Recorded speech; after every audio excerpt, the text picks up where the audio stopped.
Jayo Radha Madhava Kunja Bihari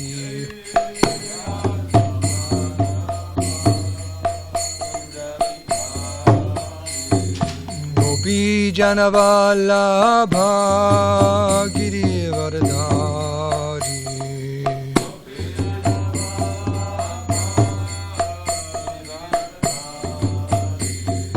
Gopi Janavallabha Girivardhari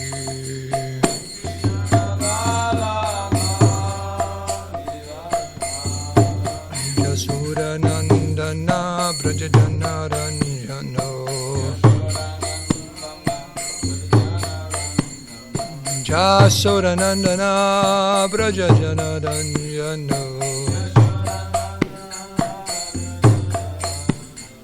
Jamunatira Bonachari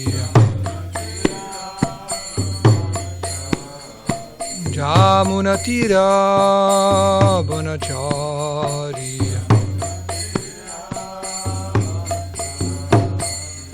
Jaya Radha Madhava Kunja Bihari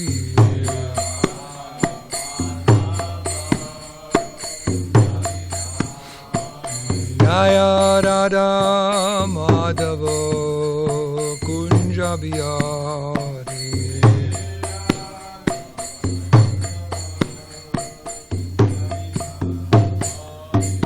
Gopi Jana Vallabha Girivardhari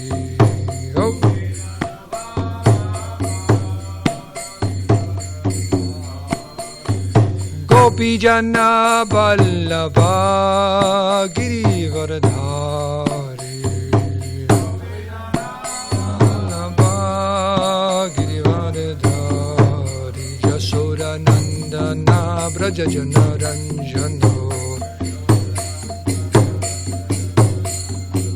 Jasoda Nandana Brajajana Ranjano Jamuna Tira Vanacharya Ho Jamuna Tira Vanacharya Jai Radha Madhava Kunja Bihari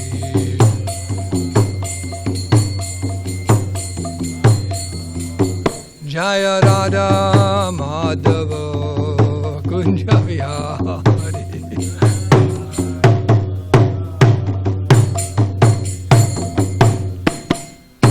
Sri Sri Radha Madhava ki Sri Sri Radha Giridhari ki jai O Premanandi Jayo Mishnupad Paramhamsa Puri Braj Ka Jaja Shubdara Shri Mad His Divine Grace Abai Charanaravinda Bhaktivedanta Swami Srila Prabhupada ki jai Jai Om Vishnupad Paramhamsa Puri Braj Ka Jaja Shodhara Shri Mad His Divine Grace Srila Bhakti Siddhanta Saraswati Goswami Maharaj Prabhupada ki jai Ananta Koti Vaishnava Vrinda ki jai ISKCON Founder Acharya Srila Prabhupada ki jai Namacharya Srila Haridas Thakur ki jai Grandhara srimadbhagavatam ki jai Samaveda Bhakti ki jai Go Premanandi All glories to the sum of the devotees All glories sum of the devotees All glories sum of the devotees All glories Sisi Guru and Siddhi Gauranga Okay. Oh, thank you.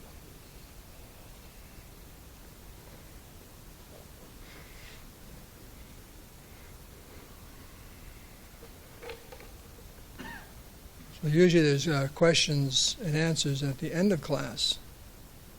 But if you can indulge me, I will ask two questions. One is easy because it's yes or no. Second will be why. You ready? No. Yes or no? Is it considered an offense to offer obeisances with your legs still crossed when you're sitting? Yes. Now here's the tough one. Why?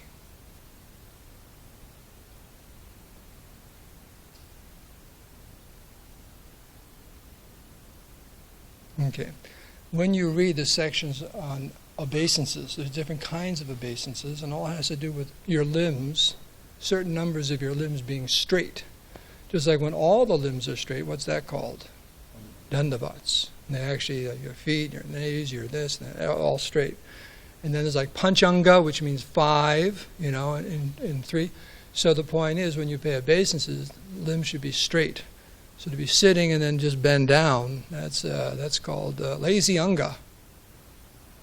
You're performing lazy anga obeisances. So, just like, is it an offense to offer obeisances on one just hand? Yeah.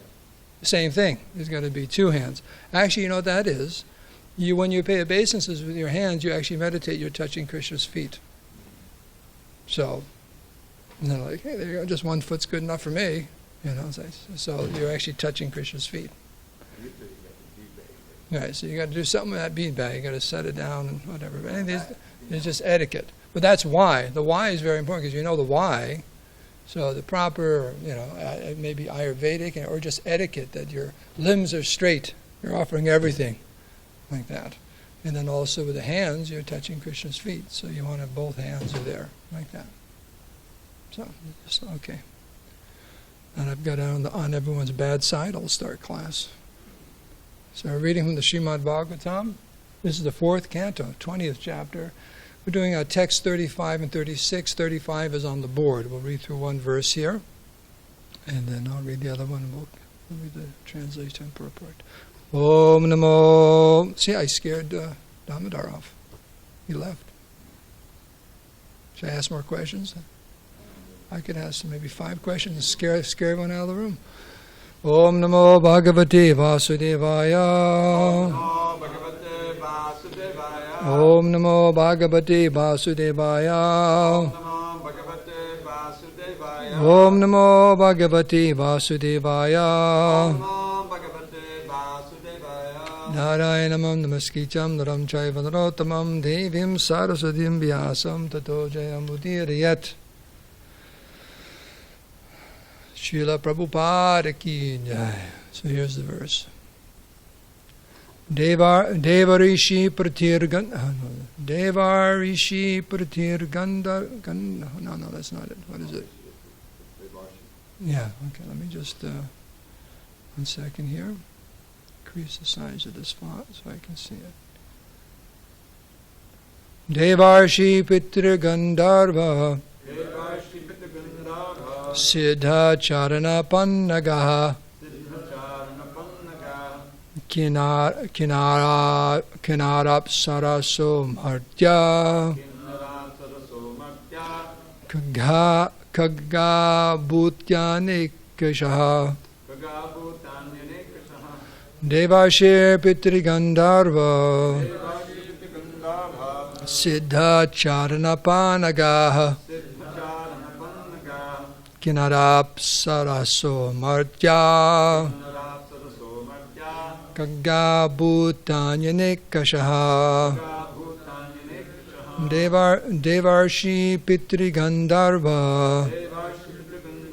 Siddha charana pannagaha. Kinarapsaraso martya. Kagga bhutanyanikashaha. Devarshi pitrigandharva. Siddha charana pannagaha. Kinarapsaraso martya. Kagga bhutanyanikashaha. Please chant. Devarshi pitrigandharva. Siddha charana pannagaha. Kinarapsaraso martya. Kagga bhutanyanikashaha. Devarshi pitrigandharva. Siddha charana pannagaha. Kinarapsaraso martya. Kagga bhutanyanikashaha. Anyone else? Devarshi pitrigandharva. Siddha Charanapanaga Kinarap Satsuro Marcha Kagha Bhutanile Kasha Devashi Piti Gandhava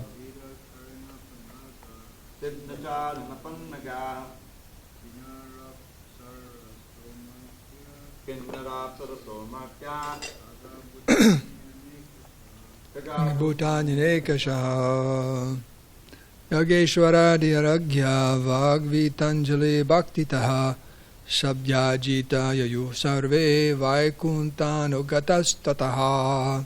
Synonyms: Deva, the demigods; Rishi, the great sages; Pitri, inhabitants of Pitri Loka; Gandharva, inhabitants of Gandharva Loka; Siddha, inhabitants of Siddha Loka; Charana, inhabitants of Charana Loka; Pannagaha, inhabitants of the planets where serpents live; Kinnara, inhabitants of the Kinnara planets; Apsara, inhabitants of Apsara Loka. Now, is that a typo? That's turned to an O? That's a sandhi. It turns like that. Okay. Marcha. That's us, inhabitants of the earthly planets. You know what marcha means? Yeah, where people die real fast. That's the planet we're on. Golly, how do we land up here? Okay. Khagaha, birds. Bhutani, other living entities. Anekashaha, many. Yagya Ishvara Diya, with the perfect intelligence of thinking as part and parcel of the Supreme Lord. Ragya, by the king. Vak, with sweet words. Bitta, wealth. Anjali, with folded hands. Bhaktitaha, in a spirit of devotional service. Sabhajitaha, being properly worshipped. Yayuhu, went. Sarve, all.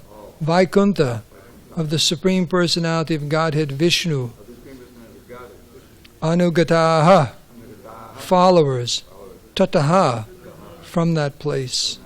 Translation. King Prithu worshipped the demigods, the great sages, the inhabitants of Pitriloka, the inhabitants of Gandharva Loka, and those of Siddha Loka, Charna Loka, Panaga Loka, Kinara Loka, Apsara Loka, the earthly planets, and the planets of the birds. He also worshipped many other living entities who presented themselves in the sacrificial arena.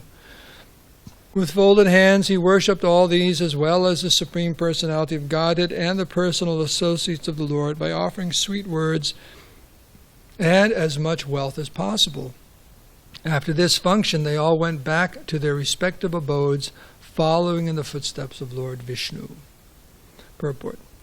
In modern so-called scientific society, the idea is very prevalent that there is no life on other planets, but only on this earth do living entities with intelligence and scientific knowledge exist. The Vedic literatures, however, do not accept this foolish theory. The followers of Vedic wisdom are fully aware of various planets inhabited by varieties of living entities such as the demigods, the sages, the pitas, the Gandharvas, the Panagas, the Kinnaras, the Charanas, the Siddhas, and the Apsaras. The Vedas give information that in all planets, not only within this material sky, but also in the spiritual sky, there are varieties of living entities. Although all these living entities are of one spiritual nature, in quality the same as the Supreme Personality of Godhead, they have varieties of bodies due to the embodiment of the spirit soul by the 8 material elements, namely earth, water, fire, air, sky, mind, intelligence, and false ego. In the spiritual world, however, there is no such distinction between the body and the embodied. In the material world, distinctive features are manifested in different types of bodies in the various planets. We have full information from the Vedic literature that in each and every planet, both material and spiritual, there are living entities of varied intelligence. The Earth is one of the planets of the Burloka planetary system. There are 6 planetary systems above Burloka and 7 planetary systems below it. Therefore, the entire universe is known as Chaturdasha Bhuvana, indicating that it has 14 different planetary systems. Beyond the planetary systems in the material sky, there is another sky, which is known as Paravyoma, or the spiritual sky, where there are spiritual planets. The inhabitants of those planets engage in varieties of loving service unto the Supreme Personality of Godhead, which include different rasas of relationships known as Dasya Rasa, Sakya Rasa, Vatsalya Rasa, Madhurya Rasa, and above all, Parakya Rasa. This Parakya Rasa, or Paramar love, is prevalent in Krishna Loka, where Lord Krishna lives. This planet is also called Goloka Vrindavan, and although Lord Krishna lives there perpetually, he also expands himself into millions and trillions of forms.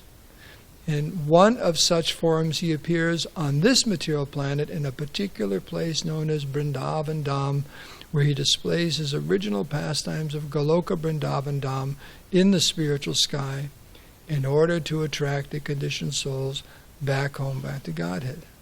So there's a complete Hare Krishna purport. No, all realities here. Any questions or comments? Everything is there. Srila Prabhupada ki jai.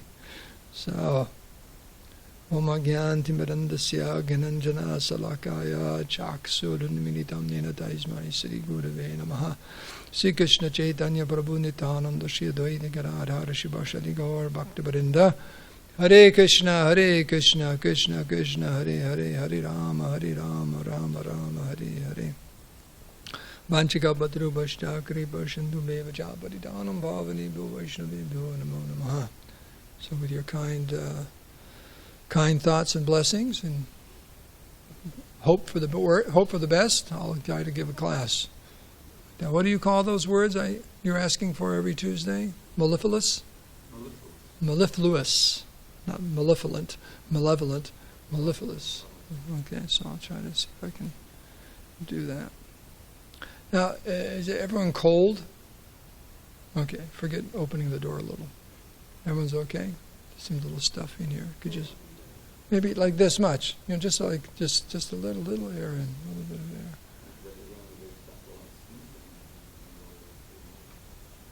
Just a little sun. Okay. So there's a few things here.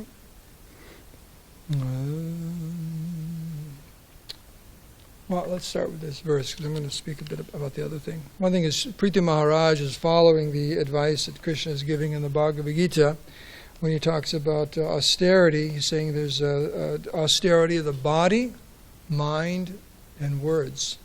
And I just came to mind this Deva Dvija Guru Pragya Pujanam. That the first principle, well, I'll read the whole verse. Deva Dvija Guru Pragya Punjanam Sochamarjavam Brahmacharya Himsacha Shiriram Tapu Uchate. So he's saying the austerity of our bodies is that it consists in worship of the Supreme Lord, the Brahmanas, the spiritual master, and superiors like the father and mother, and in cleanliness, simplicity, celibacy, and non-violence. Those are the austerities of the body. So this Deva, this in goodness, yes. Yeah. Deva Dvija Guru Pragya Punjanam. Punjanam, one's offering all respects to superiors. That's the proper etiquette. I guess you could say we're not inclined, that's why it's an austerity. Right? It's an austerity, but one has to take the time. That's the proper etiquette. That's culture, that you offer respects. And all these personalities, they're supposed to be respectable. One is condemned if one's offering respect to unrespectable people. And that's our world today. People actually not do any respect whatsoever, and people worship them like that, right? They worship them in the sense of all their attention is upon them. They glorify them. They're in the front of all these magazines and this and that, whether they're actors or sports heroes or this or whatever, politicians or whatever. But they're not actually worthy of any respect, and people are offering them all respect. So that's inauspicious, very inauspicious, ashubham. So the point is, one should offer all respects to those who are worthy of respect, in those natural categories, Deva, Dvija, Guru, Pragya. The Deva, the Devatas, which include the Supreme Lord, the Supreme Deva, God. Dvija, the Brahmanas, learned personalities. Guru, the spiritual master. Pragya means worshipful personalities, elders like father and mother and so on. We should offer all respects to such personalities, and that's built into Vedic culture. So here we see that etiquette is being followed by Prithu Maharaj, and quite an assembly is mentioned in this arena. And the Vedas tell us that, they describe not just a global community. Today we talk about the global community and the melting pot that America is. They're inviting everyone in from all over, and there's so many varieties of cultures, and we should respect them all, and et cetera, et cetera, et cetera, and be aware of. I remember, I don't know when National Geographic started that magazine, maybe 50s or 40s, way back. But all the pictures and all that when we were little kids in the 60s. See pictures of all these different countries and all that, and it's like, wow. And that was the whole thing, is to expose the world to all these different varieties of cultures and what people are doing all over the world and so on. It's actually International Geographic. So people are all. So awareness of our global community, people think that's very, very nice, and on the one hand it is, because one should be aware of that. There's a whole world out there. And but the Vedic scriptures explain there's not just a global community, but a universal community. There's a whole 1888, like that, they started publishing that.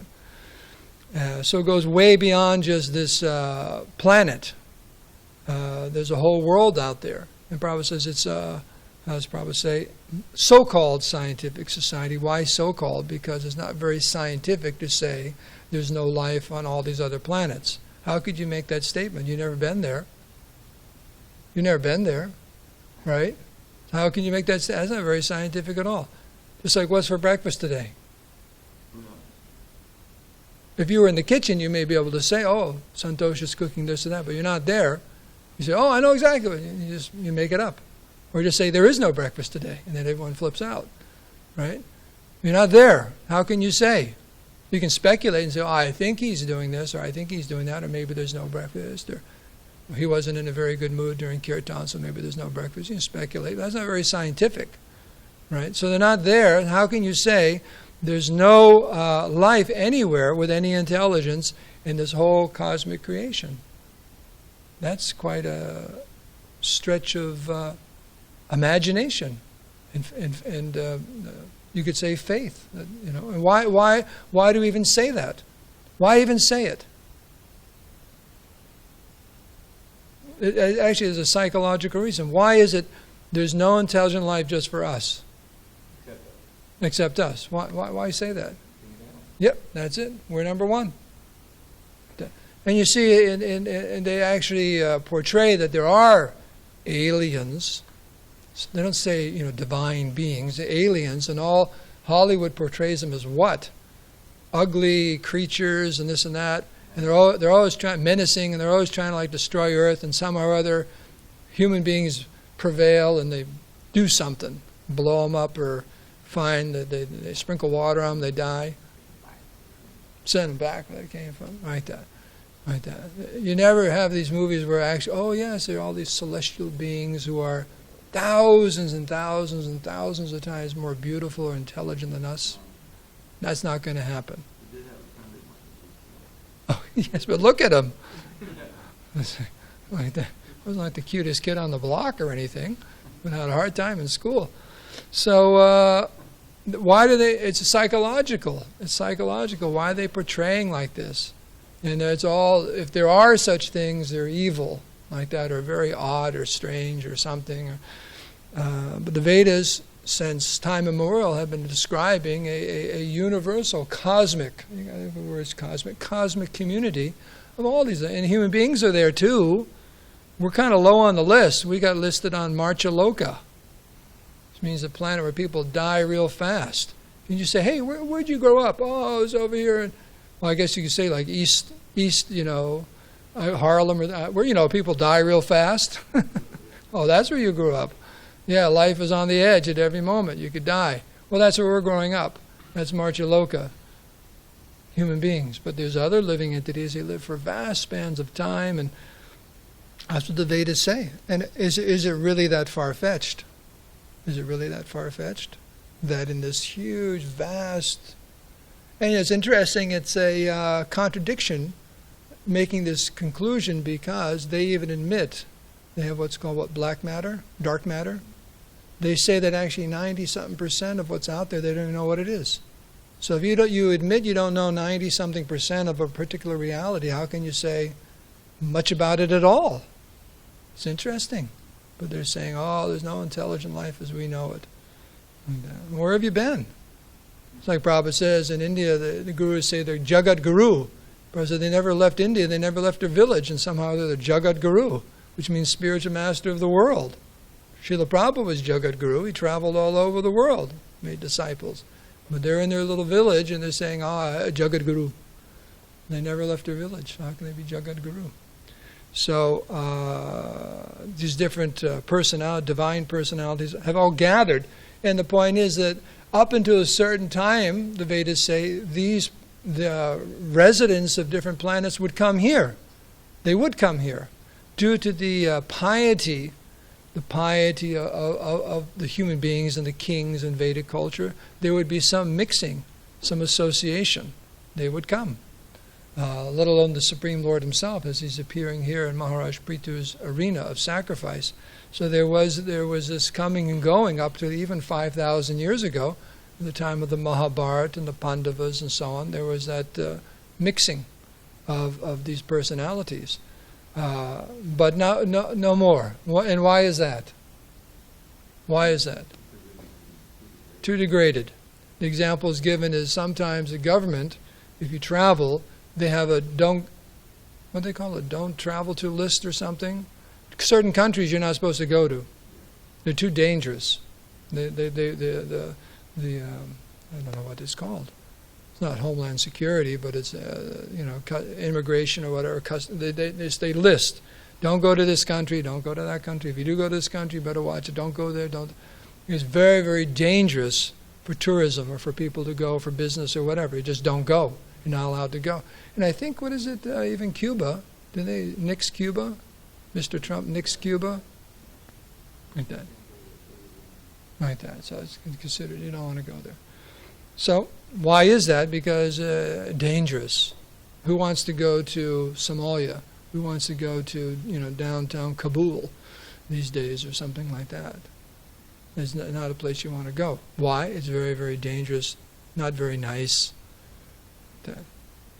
So in the same way, the quality of life on this planet has degraded to such an extent that these higher beings who are used to a much, much higher standard, why would they come here? You go to places for two different reasons. Maybe the scenery, the environment, and so on, and the association, the people, right? You enjoy the association of the people there.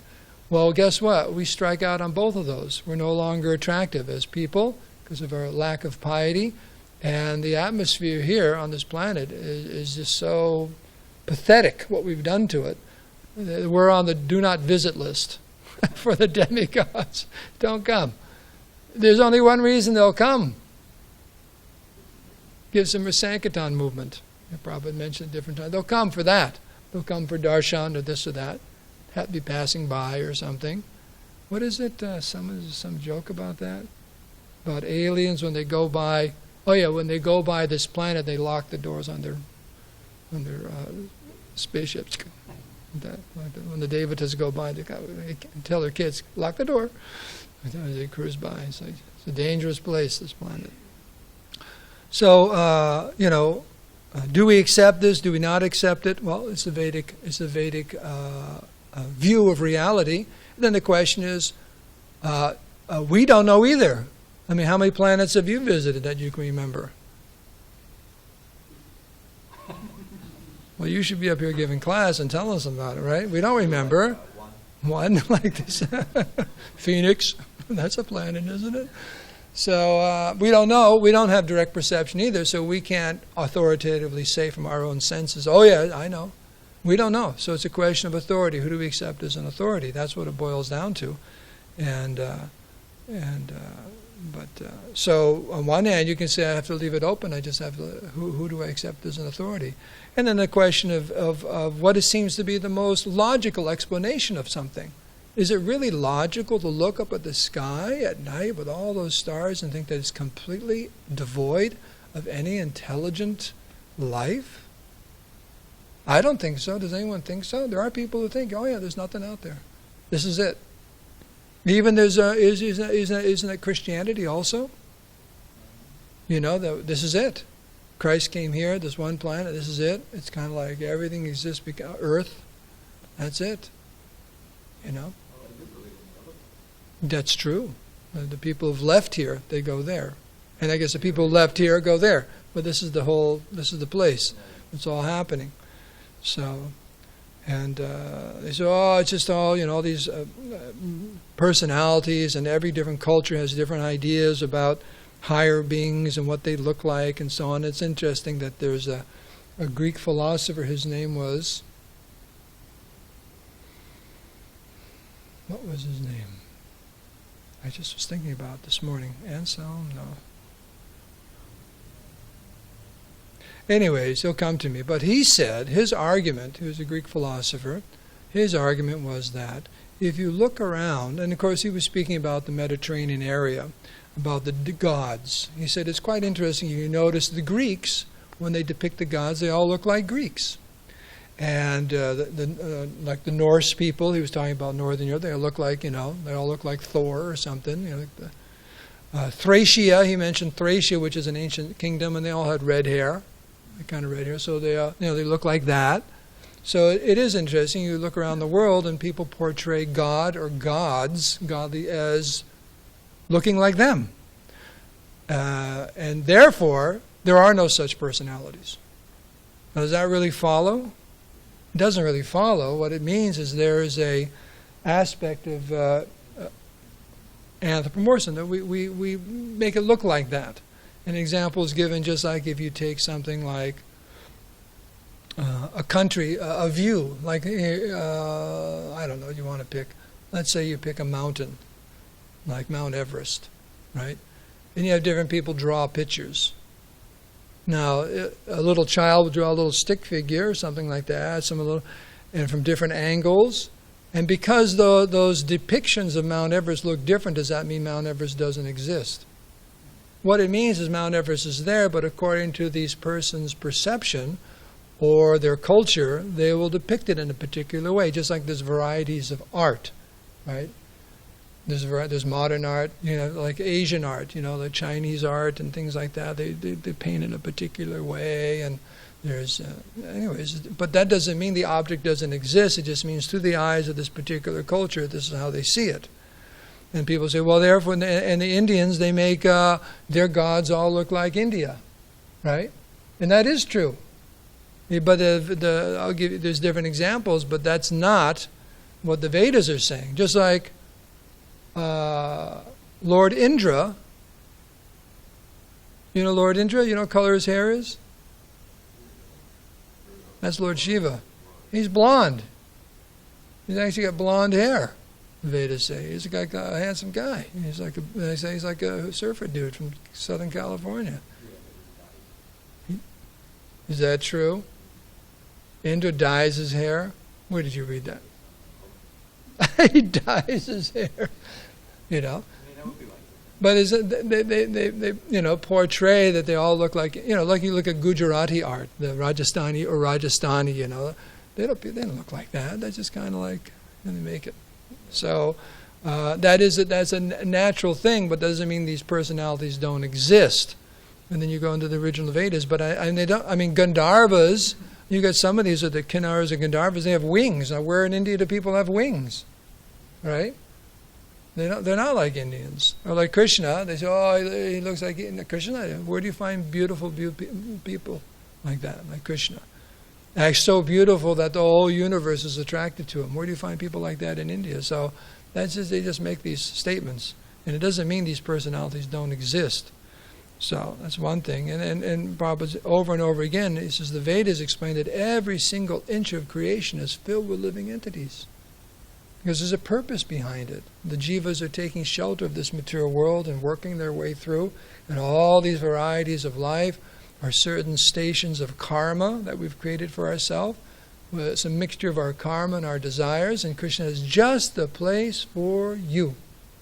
Right? Just the place. The exact balance of your desires and your karma, we got that. We got a body for you. That's what's happening in this material world. And the whole material sky is just filled with life. Vibhuti Bhinam, it says in the Brahma Samhita. All these varieties are there. You know? Because Krishna is fully potent, and it's not that he can't fill it up. He created a material world and he can't fill it up. No, it's actually chock full, as they say, full of living entities everywhere, because there's a purpose behind every single species. There's a purpose behind every single planet. These are all gradations of karma and what have you. You know? Just like SanDiego, there's all these different neighborhoods. It's not that one neighborhood's empty. According to how much money you have, you live in a particular neighborhood. What's a very ritzy neighborhood in SanDiego? You need a lot of money to live in. Coronado, La Jolla, there's Rancho Santa Fe, places like that, Fairbanks Ranch. Whew. You know, you need a lot of money to live there. And then if you have no money, where do you live? PB, right on the beach. On the beach. You have no money. You see them every morning. Like that. Right? Where's it? Like East San Diego, places like that, whatever. Just, you know, you don't have much money. You can afford a little apartment, maybe. Like that. So, but point is, everywhere there's people. You don't believe me? Go out there. It's between 6 and 8 o'clock every morning on the highways. There's too many people. There's people everywhere. You fly in a plane. You come into SanDiego. You look. Oh, the whole place is just so many people are everywhere. They're all over the place. They're crawling all over the place. Wide open. But you know something? I've heard this years ago from my mentor, Mahabharat, that they say there are more living entities per square mile in the desert than any other ecosystem in the world. But they come out at night, there's plants, there's bugs, but actually you think, oh, what's this? But actually there's more. They're there, suffering.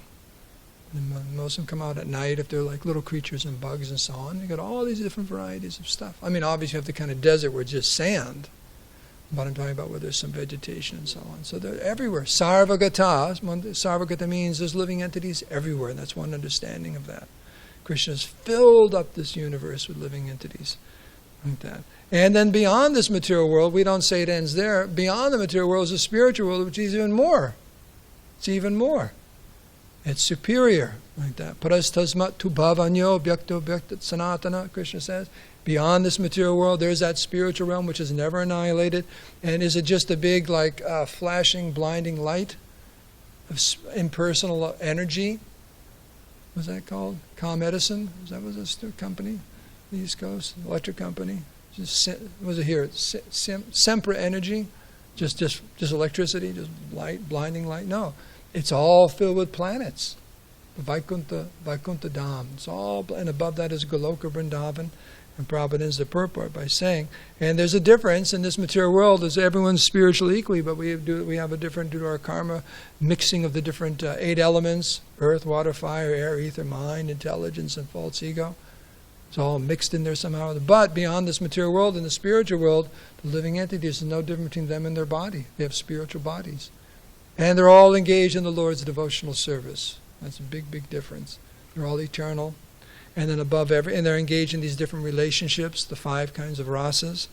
And above it all, the biggest planet is Goloka Vrindavan. That's where Krishna is. And then it says not only is Krishna perpetually lives there, Goloka Namni Nijadamni Chali. What is that? What is that in the Brahma Samhita? Krishna's there in the spiritual world, but he...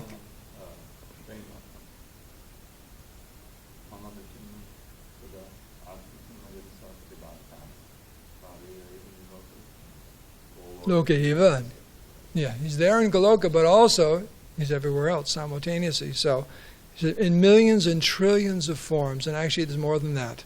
He expands himself, he's entering into this material world as Paramatma, as Vishnu, and then as different avatars, and he expands himself in his original form of Krishna, and guess what? Even here in Marchaloka, he appears in Vrindavan Dham. And why does he do that? It's not because there's something nice down here. It's here to attract the conditioned souls back home, back to Godhead. So this is what's going on. God's created this material world and the spiritual world. Why? It's all explained here in this particular purport. And Prithu Maharaj is fully aware of all this, and he's offering respects to all these personalities, like that, and to the Supreme Lord. And as much wealth as he possibly can. That's a business as a king, to give in charity, and also there's a yajna going on, so to give gifts to everyone, proper respect, sweet words. Bhak is a word that, if you don't have anything, at least speak sweetly, offer something, some sweet words. And then afterwards, they all went back from whence they came, like that. The yajna is over, party's over, like that. They all receive their gifts, and they go home, just like Lord Vishnu. So they all left. He's very, very pleased that they came and gave their blessings and so on. So here's a snapshot, I guess that's the word, is a snapshot of the cosmic community and the what's actually the relationship. It's not as portrayed, like we said earlier, in Hollywood, where there are just a bunch of menacing creatures that are out to destroy humanity, and we've got to figure out how to protect ourselves or something like that. So that's not the reality that we understand from the Vedas. And I was just thinking the other day, and I've heard this before, people say this, the aliens, they say, have come to this planet, little green men in little spaceships, and they crash. They're probably like teenagers from the lower hellish planets that are drinking or something, borrowed their father's spaceship and crashed. Who are they, They exist. They do exist, they're there. But who are they? They must be, up from the lower hellish planets. They're more advanced than us. And, they're just probably drinking or something, and they crash. They crash into the earth. Oh, my God, my father's going to kill me. I crashed the car. And, either they die or they get captured or something like that. They have all these places they stay where these personalities are living here with us. So, anyways. So, any questions or comments on this particular verse about the cosmic village? One thing is that it helps us be humble, because that's what we said earlier. Why is it we think we're the only ones? It's pride. So, be very, very humble, and look at our rating, Marchaloka. We're not very highly rated, so we got to be very humble. We can be very humble about that.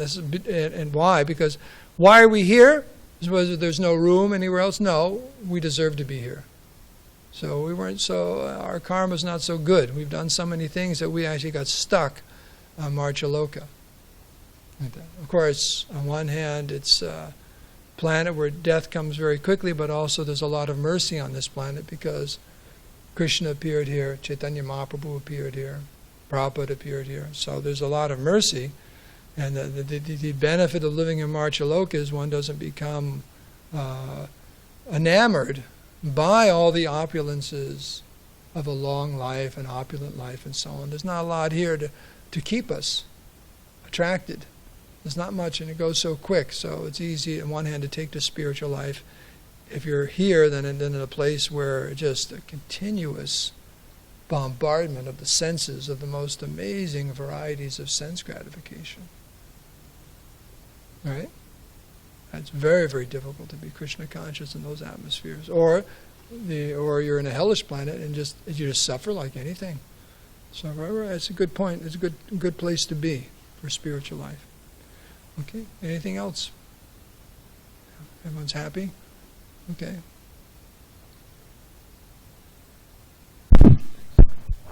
There's a planet of the birds. There are fewer and fewer birds on this planet.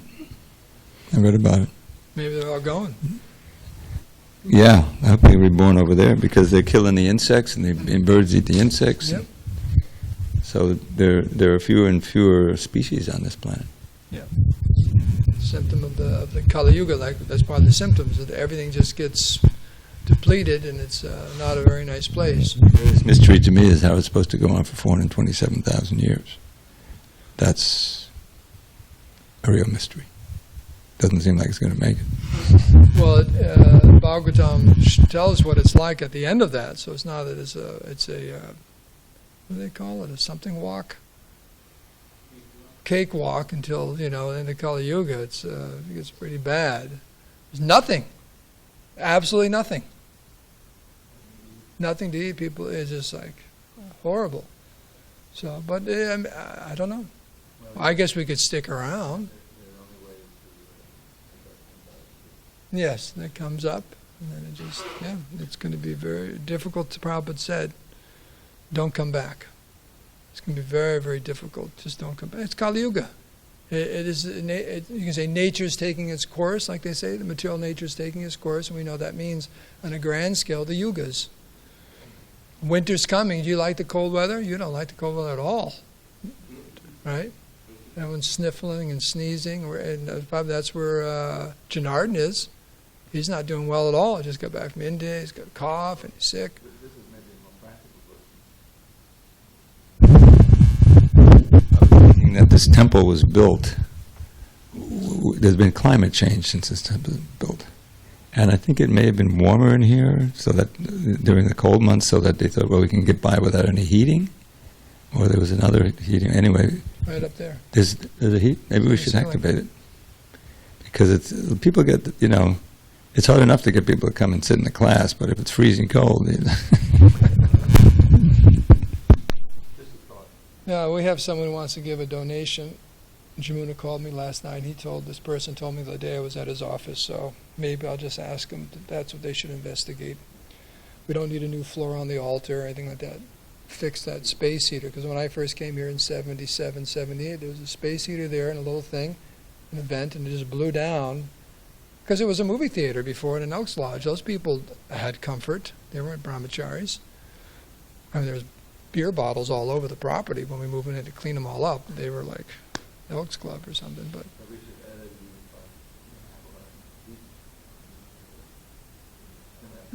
yes, that's a good idea. Sooner we should do that, because you got heating upstairs in the different rooms, right? So that for the guests there should be the heat. Have them look into that. The big space heater just blows down. Yeah. Yeah, they go down there. They're asking for different ideas, and they think, well, the mortgage next door, this or that. Maybe once and for all, just put that in. It's probably a $2,000 job or something. I'll call Jim and the body back and say, hey, listen, give him, I know the person too. He asked me. And I said, you better.